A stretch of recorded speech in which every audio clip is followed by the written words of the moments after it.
Hey friends, my name is Cody Archer, and I'm excited to welcome you to a special show that we're doing today on the Middle East crisis. There's so many things going on around the borders of Israel, and I'm here with Ron Cantor today. Ron, thanks for joining me. Good to be here. You are the Tikkun International Director of all the global communication. You also have your own ministry called Messiah Mandate, and you actually have your finger on the pulse of a lot of things going on around Israel, and so I'm glad that we can have some time together today. Now, Ron, we're going to be talking about especially things happening in Syria, a little bit what's happening in Gaza and fires. But when we're focusing on Syria, I've noticed over the last number of years, because this war in Syria has been going on almost 7 years, a lot of people seem to be disengaging. This is old news. What would you say to our friends watching around the world right now who feel like, Syria, this is old news. Why don't I watch something else? Right.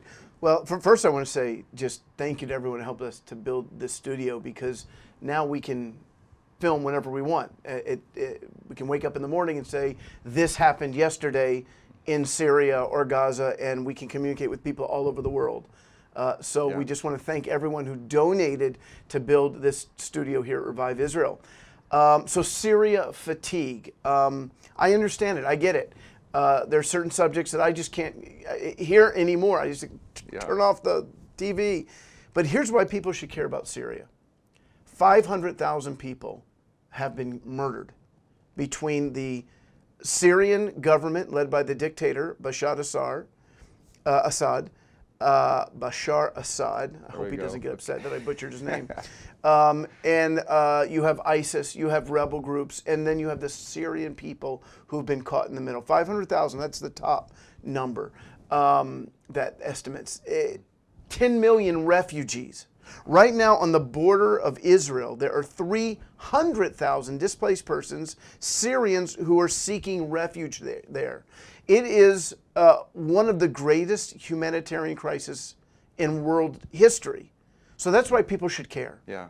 Even for me personally, thinking, I've been in Israel 8 years, this war has been going on 7 years, I would have never imagined that in my life something like this would be going on. I always think, should happen back in history, or with Hitler, or this world war, but this is happening in my life. And so close to you. And so close, across the border, right, like a few hours away. I grew up in Virginia. I can't imagine that in Washington, D.C., there'd be a civil war where there would be mass murder, genocide, but that really, we're 2-3 hours away from where it's happening. Yeah, it's crazy. I just want to share also a personal experience I had even this weekend. Our congregation, we went up to the Golan Heights for a 2-day retreat, and so one of the activities we had in the afternoon is we go pick fruit right on the Syrian border. And we're enjoying strawberries and blueberries and nectarines, but in the background, we're seeing on the other side in Syria, plumes of smoke, bombs going off, and we counted within a span of about 2.5 hours, at least 50 explosions just across the border, a few kilometers away. Wow. So it was surreal. There's this loving environment, believers, worshiping Yeshua in our hearts, enjoying fruit, but on the other side, absolute hell is breaking loose. Right. So it's a very unusual experience, and you were just there this week also. Tell me about what you experienced. Yeah, I was there. I also work with God TV as the Israel Regional Director, and we went up there to interview some folks from an organization called FAI Relief. And when you're up on the Golan Heights, a lot of folks, just so you know the history, the Golan Heights belonged to Syria for a short period of time. And in 1967, Syria was about to attack us, along with Egypt, 6-day war. We fight an uphill battle, the Israelis, and we take the Golan Heights. Now, we've made that part of Israel, but it's been controversial. Many call it the occupied Golan Heights. And people amazingly want us to give it back. You know who doesn't want us to give it back? The Arabs who live on the Golan Heights on the Israeli side. Do you think they want to go back and be part of Syria? In fact, the Syrians who live on the other side, they would much rather be in Israel than be in Syria, where they would be safe. Yair Lapid, who is one of our leading politicians and our former defense minister, Boogie Ayalon, his nickname is Boogie. I can't remember his first name. I'm so used to calling him Boogie. But they wrote a great op-ed about why it would be insane to give back that land, and that the international community needs to recognize it. But I was up there, And I've met these two amazing people, Dalton Thomas. I've known Dalton for many years. He is a world missionary. He's lived in Iraq for many, many years, dialogue, building relationship with Muslims. And a few years ago, he and his family relocated to the Golan Heights, where they work in coordination with the IDF, the Israeli Defense Forces, to go into Syria to bring relief. That's an amazing point right there, that we have a Christian ministry working in partnership with the IDF. To go help Muslims. Exactly. That's mind-boggling. And what they do is they take doctors. They do a lot of different things. But one of the things they do is they take doctors into Syria, and each doctor who goes in, he or she stays for 3 months at a time. Now, I met his chief of operations, who is Lieutenant Colonel in reserves,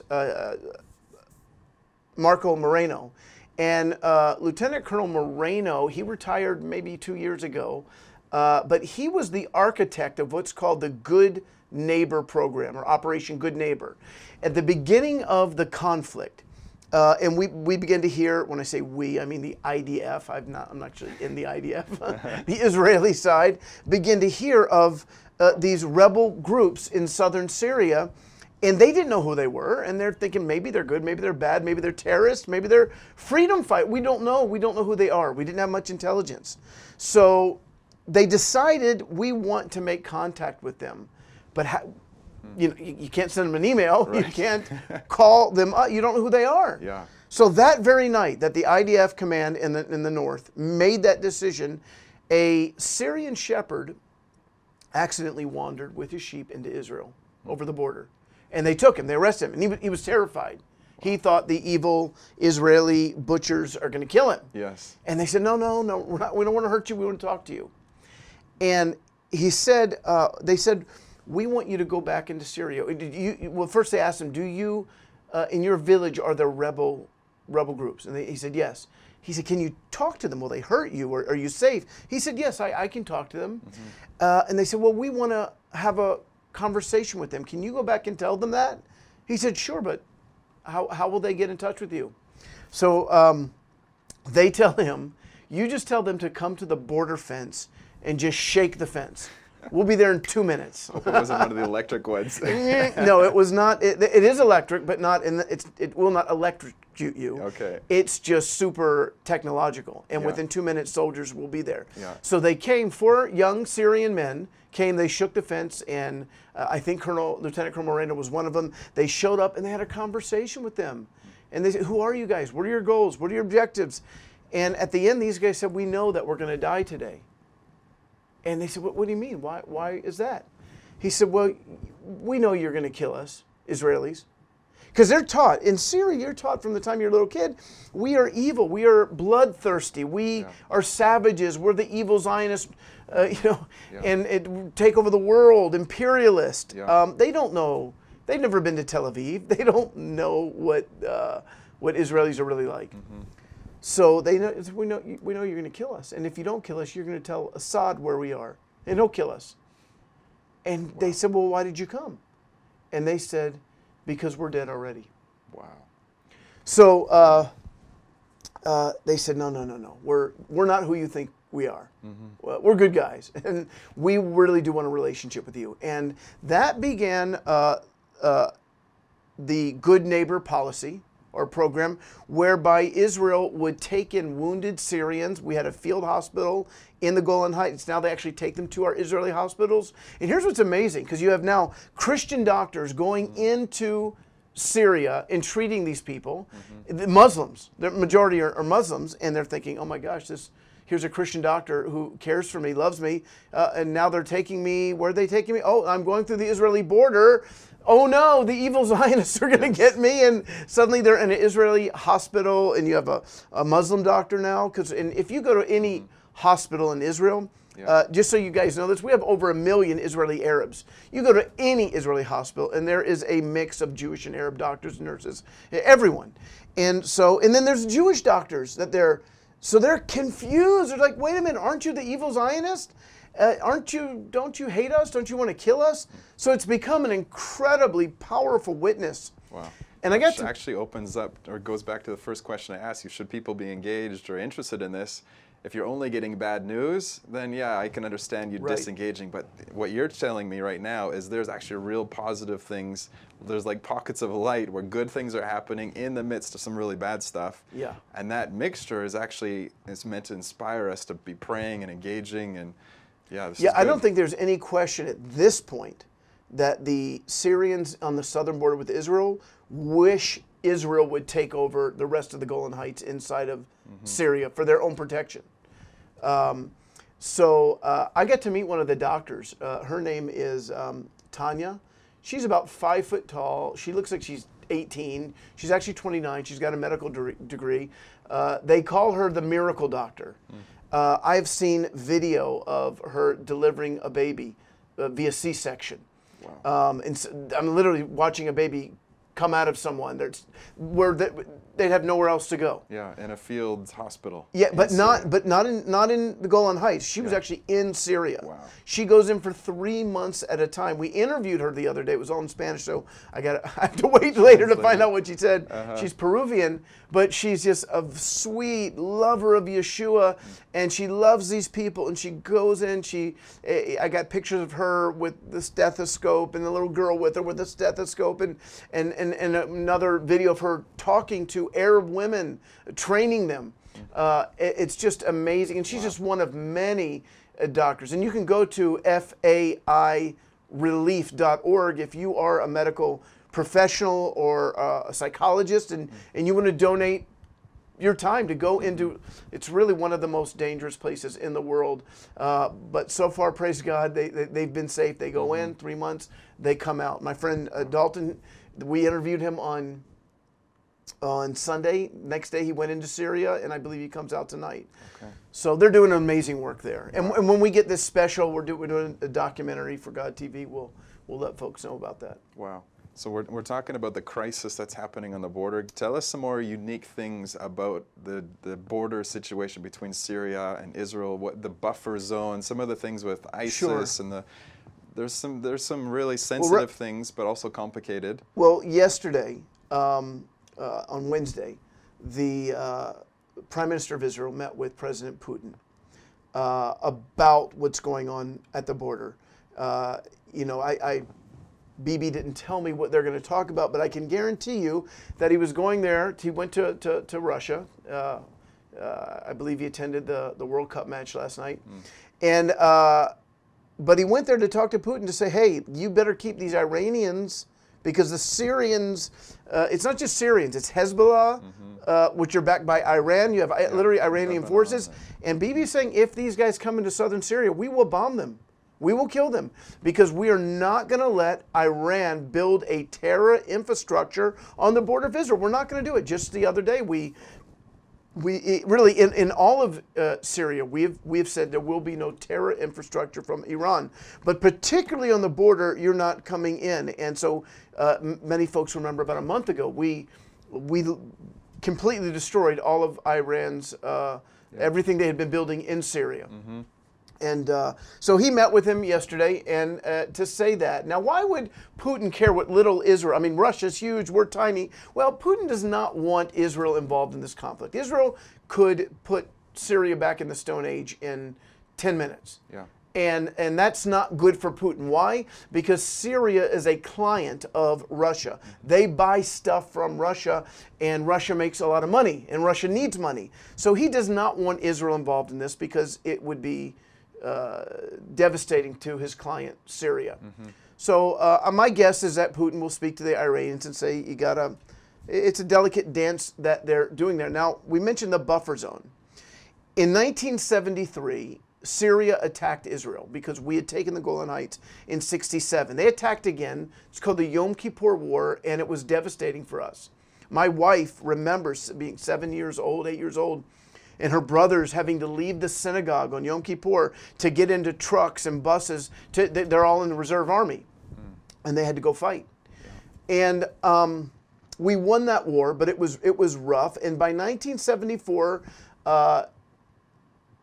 Syria realized that they needed to stop the hostilities, and they came to an agreement with us. And we were in Syria probably 10, 20 kilometers. We came out back to the Golan Heights, the Israeli Golan Heights, and we have an 80-kilometer long buffer zone that is several kilometers wide in certain places. Other places it's much thinner. It's in that buffer. Now that buffer zone is a ceasefire zone. There are UN troops there. And we are not allowed to go in there. Syrians are not allowed to go in there. And that's where there are now, in the past week and a half, 300,000 Syrians have fled to this buffer zone, hoping that Bashar Assad won't attack them there. But again, he's a madman. It's a spiritual thing. When you engage in murder, demons come and live inside. It's the most demonic thing you can do. Yeah. And so you become even crazier. You're demon possessed. Yeah. So there's no telling what he will do to these people. But we have stepped up and we've said no Syrian will step foot in that buffer zone. Army.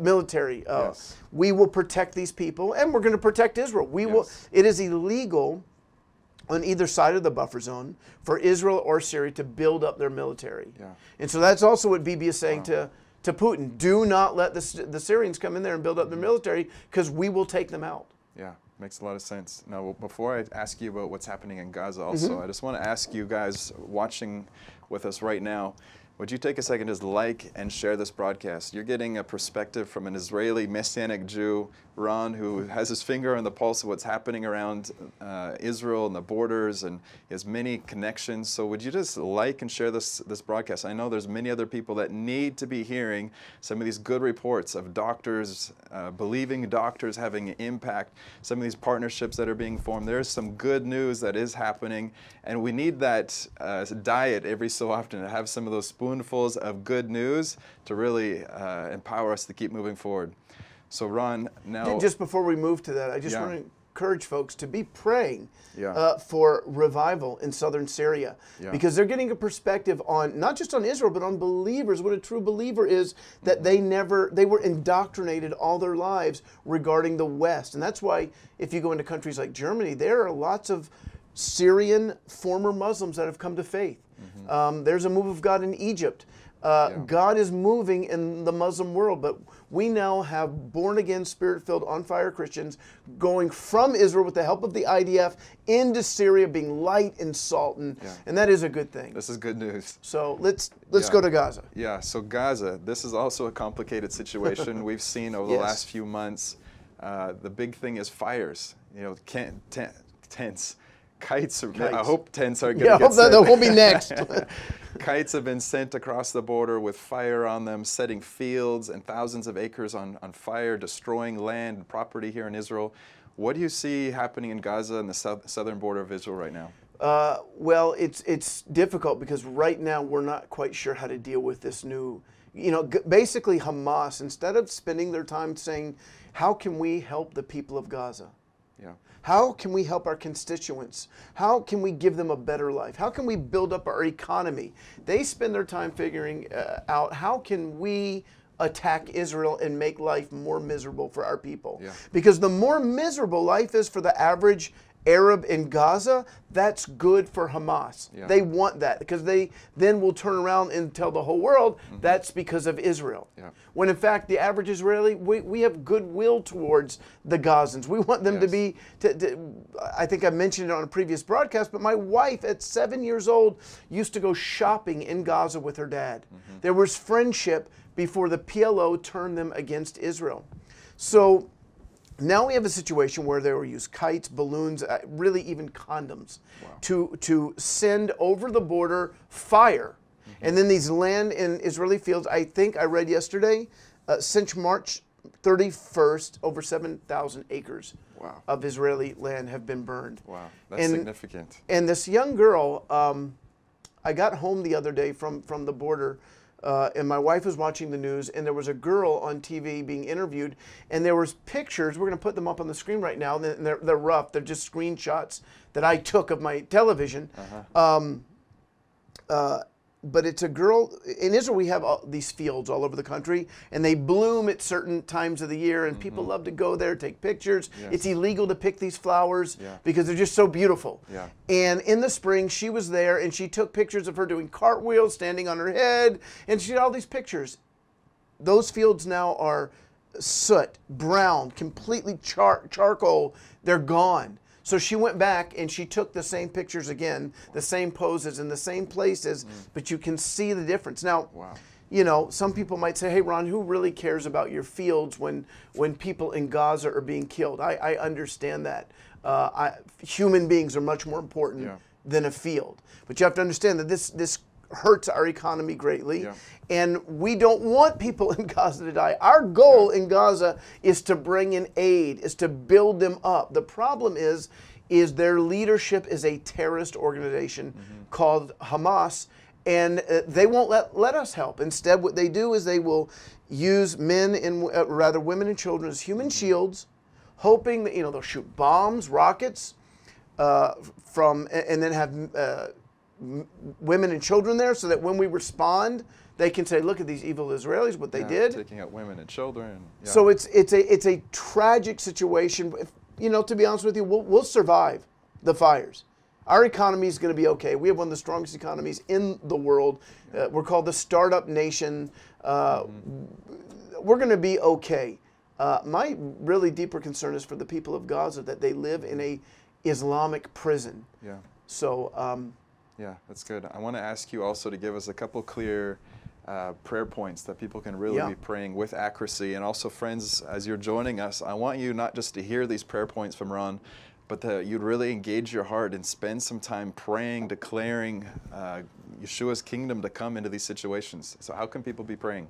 That's a great question. You can be praying, obviously, for a move of God in Gaza, southern Syria, in the Arab world, and in Israel. You know, we are the one nation that we clearly have promises of end times revival. Zechariah 12:10 talks about us realizing that the one whom we've pierced is the Messiah. Romans 11:26 says, Cody Archer, eventually all Israel will be saved after the fullness of the nations.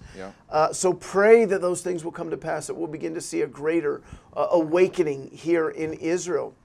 Pray for the Israeli Defense Forces, that they would have wisdom. You know, sometimes we hear of an IDF soldier doing something stupid.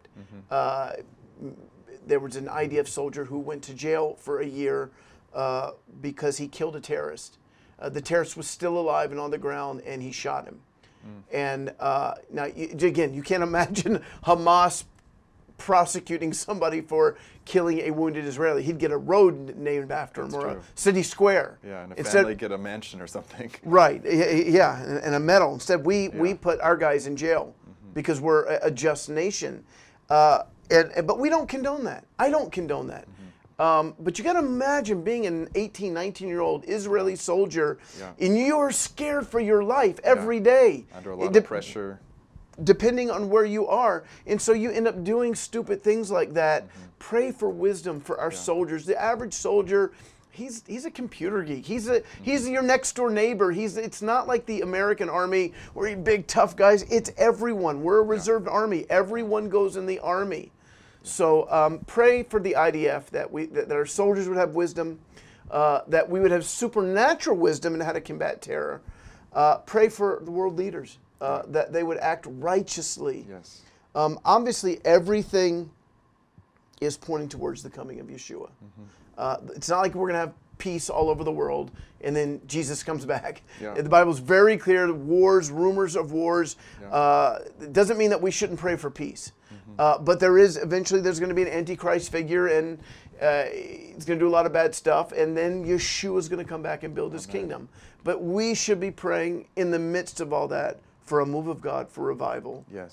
For eyes to be open. Amen. Amen. I'm just going to add one more thing to that too, and I've heard Asher say this a number of times, that ISIS has been almost one of the greatest evangelists in the Middle East, where they're exposing the true face of Islam, the death, the murder, the lies, the raping people.